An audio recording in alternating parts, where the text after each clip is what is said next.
Good morning, Mark Sudduth, HurricaneTrack.com here with your hurricane outlook and discussion about 15 minutes until noon on September 3rd, 2016. Let's take a look at Hermine, now considered post-tropical. What does that mean? Well, it has made the transition from a classic tropical storm that it was yesterday, hurricane before that, to more of a hybrid. You see sort of this comma shape to it. It has a little bit of a frontal characteristic, but it still has this semi-warm core trying to develop again. Convection on the north side is sort of a hybrid. It's still a powerful storm. Winds are 65 miles per hour. The post-tropical storm designation is merely a meteorological textbook way of looking at it. Don't worry about what it's called. Look at how big it is and think of it as a storm that is going to affect you if you live along this area. All right? So let's get into the details of it from the 11 o'clock advisory. It has, again, made the transition into what we call the post-tropical storm phase, and it has winds of 65 miles per hour, pressure down to 993 millibars. Tropical storm warnings and watches in effect for a good deal of the East Coast now. Go to the public advisory and read it. Know your location and how you could be affected. We're talking all the way from portions of the mid-Atlantic states all the way to Cape Cod here. Okay, so this is going to affect a lot of people. Now here's what I want to talk about here is the hazards affecting land. All right, so the wind, tropical storm conditions. Some areas along the Atlantic coast could see winds near 60, 65 miles per hour.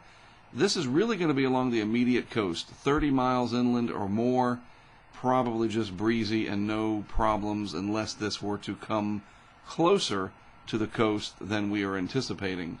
But it is this area right here, the storm surge, that I am most concerned about once again. And in this case, the storm surge and the tide coming together, the storm surge is created by the wind field of the system pushing the water towards the coastline. And then the tide rises and falls each day, and the storm surge plus the tide gives you this inundation that we are looking at with a dangerous, life-threatening situation from the Hampton Roads area all the way up to possibly Sandy Hook, New Jersey. How high? Well, this gives you a little bit of an example here. Generally speaking, North Carolina coast 1 to 3 feet, Hampton Roads area in Virginia, Norfolk, Portsmouth, that region, 3 to 5 feet. And this is above ground level if the peak surge occurs at the time of high tide. And then from Chincoteague, Virginia to Sandy Hook, New Jersey, boy, this starts to sound familiar, doesn't it? 3 to 5 feet as well. There's a chance that these numbers could go higher. All right? This will also have 4 to 7 inches of rain. I'm going to show you the radar in just a moment.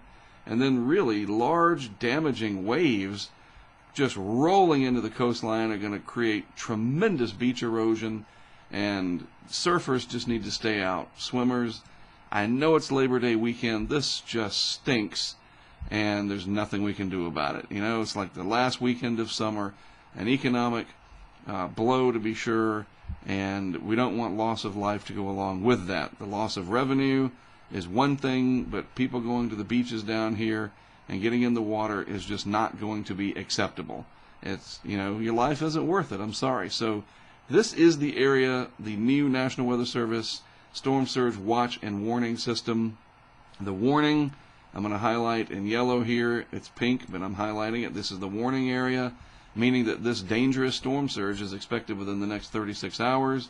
And then the pinkish color here, or purplish, whatever this is, they got to get a better color system, in my opinion. I wouldn't even know what to suggest, but this area, I'm highlighting in yellow now, storm surge watch, meaning the conditions could favor storm surge of a life-threatening nature within the next 48 hours. So this is a huge area from eastern Long Island all the way down to the North Carolina-Virginia border affected by this storm. Why? Why is it going to be like that? Well, let's go back to this. It's enormous, and it's going to grow and intensify. The water temperatures off here, I've been showing you this all summer long, are several degrees Fahrenheit above normal, and it's going to feed back over that warm water and become a hurricane again. I can almost guarantee it.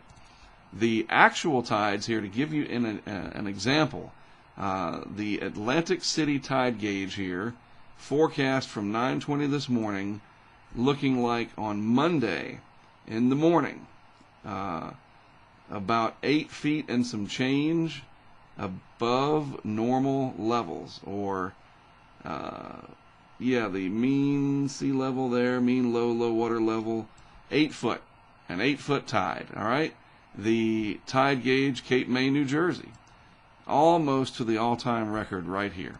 Okay, you see that? That is very important. We're talking about the chance that the total water guidance suggesting here more than 8 feet on Monday, September 5th. So Labor Day, not going to be pleasant along the New Jersey coast. I will update this information as I can, especially on Twitter, and it's just not looking good. Let me show you the Weather Service here. I want you to use this. You go to the National Weather Service homepage, input your zip code right in here, or your city name. All right, and for example, if you wanted Atlantic City, New Jersey, this is what it would show. This is the weather office from Philadelphia, and you scroll down and there's all kinds of information with the forecast, but I want you to look for this part right here: hazardous weather conditions, hurricane local statement, tropical storm warning, etc. Read those, and then up here in the news headlines, this is the stuff that will really help you. The latest briefing package, read that. All right, this will really help you to understand what's going to happen to you and your area on a local level, because this is written by people who live in your region. Okay, these are not computer generated texts, all right, from a model or something. Looking at the radar right now, onshore flow and the heavy rainfall affecting parts of the Delmarva down into the Hampton Roads region, and you can see here, this, looking at the angle of this, why the storm surge threat here is so high, because the wind is coming out of the north, funneling the Chesapeake Bay right into the Hampton Roads area. And as this moves on out, the winds will come in from the northeast here over a fairly long fetch, piling up the water, sending it into the Delaware Bay and up against the New Jersey coastline. Not going to be pleasant at all, and in fact it could be in the top 5 or maybe even the top 3 significant storm events for the coast there. I hate to say it, but that's what it's looking like. As such, I'm going to be heading up there myself in just a little bit, in the next few hours, to deploy as many as 4 of my live cameras. Those will all be available at hurricanetrack.com. They will also be shown on the Weather Channel. You may share these, social media, whatever you need to do, friends, family, everybody, no problem at all. There's no cost to watch them, so go for it. I will also be setting up a weather station somewhere along the New Jersey coast to try to capture the wind data. That will feed into our app, Hurricane Impact, so check that out. If you have the app, the weather station, one of the several of them that we do have, I'm taking one with me. That'll be active this time. I did not activate it in Florida. I didn't think that it would become a hurricane, so I didn't worry about it too much, and it didn't really matter because the focus was really on surge, and there wasn't really a good spot to put it without it being damaged. New Jersey will give me an opportunity to set it up in the open somewhere near the coast to get those good wind readings without it being flooded. All right, because I'm more familiar with that area anyway. I've been there a couple of times in the last few years.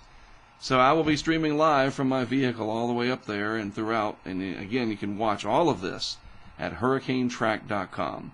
I am Mark Sudduth for hurricanetrack.com. As always, thanks for tuning in, and I'll see you as I'm on the road later today to New Jersey.